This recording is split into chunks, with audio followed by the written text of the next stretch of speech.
Tip number 1 is to have a look at the little icons below a health bar. There you can actually see the resistances and weaknesses of the monster that you are fighting. Usually it isn't really a big problem to handle normal monsters or elites, but if you're not being able to progress, definitely take a look at those and check those out, and maybe you can tinker your build around to actually squeeze out more DPS for your character. The percentage-based health regeneration on the passive tree is very strong when it comes to very long and drawn-out boss fights, which is helping you to maybe get that kill that you've been struggling with so far.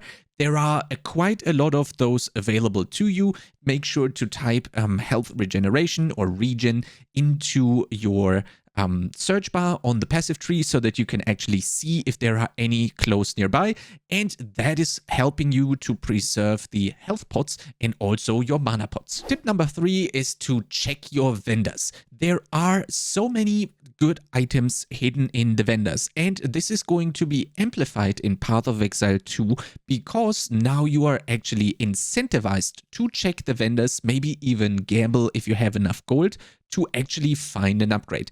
Movement speed boots, for example, are going to be OP early on, but you can probably also, with a bit of luck, find a weapon that just instantly increases your damage. So every time you get to go back to the main city, definitely check out the vendor. The vendor inventory is resetting every time you are leveling up, according to one of the interviews that Jonathan gave. So make sure to check those out. Sometimes they're probably going to be a little bit more on the expensive side, but if you are getting boots with movement speed, for example, that is definitely worth saving up for. On top of that, you're also looking for plus levels to the skills that you are currently using. So if you're finding a weapon that has that, probably amulets will have something similar. Make sure to grab these as well, because they will also tremendously increase your damage. Tip number 4 is to actually use your second weapon set. Path of Exile 1 players are not used to do that. They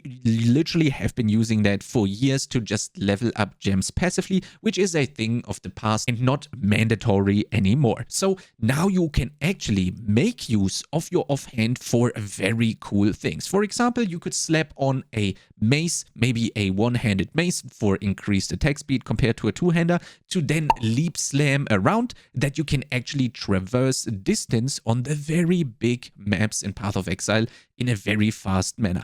Early on, you can do the same thing, but with shield charge, for example, where you just need to equip a shield and you can already go zooming. And also very nice on top of that is the shield also gives you the ability to actively block. If you don't have anything that you can use as your second weapon set, then I would definitely recommend using a shield, because you might probably be able to block one or the other boss attack from the front and therefore also reduce the incoming damage that you get. Tip number 5 is to craft early and often. I do have a video going into great detail for crafting that is going to be linked down in the description below, so you can check up on that if you don't really know how to do this. It's not very hard in Path of Exile 2, and the game is also balanced around you doing that. So it's extremely important that you're not saving up your currency during the campaign. It might feel a little bit like you don't know what you're doing, but it is very important that you use the currency,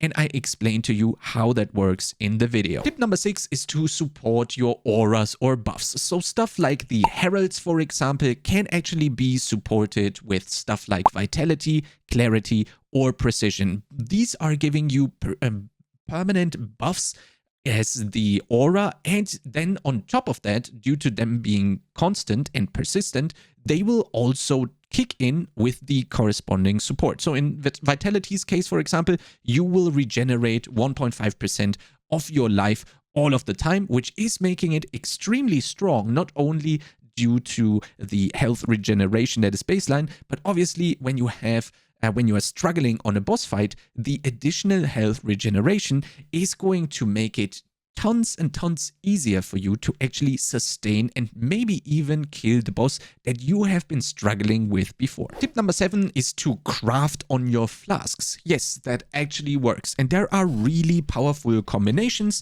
where you can actually recover instantly instead of that healing over time effect that they usually have, and therefore make it much safer for you when you are going through the map fighting monsters. There are also some very desirable stats on the flasks, namely you can actually gain a flask charge per second if you're getting lucky and your flask actually rolls with that affix. So definitely pick up all those flasks. If you have a transmute or an augmentation available, you can maybe try out and see if you are lucky. Maybe you hit that very desirable gains X charges per second modifier, and maybe, who knows, maybe you're actually going to get an instant flask as well. That is going to help you out tremendously when you are fighting bosses. Tip number 8 is to identify in town. We currently don't know how many scrolls of wisdom the items that are identifying the stuff for you are going to be available, and also how much they really cost. We don't know how much gold you have, so if you can save some gold by actually identifying in town, which is possible now in Path of Exile 2, then you should definitely do that. If you think you might have found an upgrade and your inventory is almost full, then just go and teleport back. Go to the identifier, identify the items, sell the stuff or disenchant that you don't need, and then actually look at the item to save a little bit of gold. If you are giga blasting and you have some scrolls available, of course, you can use that on one item, but never go and just identify your full inventory with the little scrolls of wisdom that you actually have. For that, there's actually the identifier in town. Tip number 9 is to keep a good balance between disenchanting and selling your items. You will have to keep track of your gold and also of your currency when it comes to progressing the game. If you're currently running low on transmute orbs or augment orbs or regals, then it is going to be much more important to disenchant your item so that you can actually start refilling your currency again. Whereas if you are low on gold and you have quite a lot of currency, then you should instead start selling. Keep a close eye on that. That is surely going to help you going through the campaign. And if you think this is helpful to you, then I would be extremely happy if you would subscribe to the YouTube channel. I got way more content for Path of Exile 2 coming up. And if you don't want to wait for the videos to get uploaded to YouTube, I'm actually streaming on Twitch. Link is going to be down in the description and also in the pinned comment below, where we can discover all of the things hidden in Path of Exile 2 together live, and I'm going to be able to have a discussion with you. Maybe we can come up with some cool strategies or a build. Who knows? Again, link down in the description, and I'll see you next time.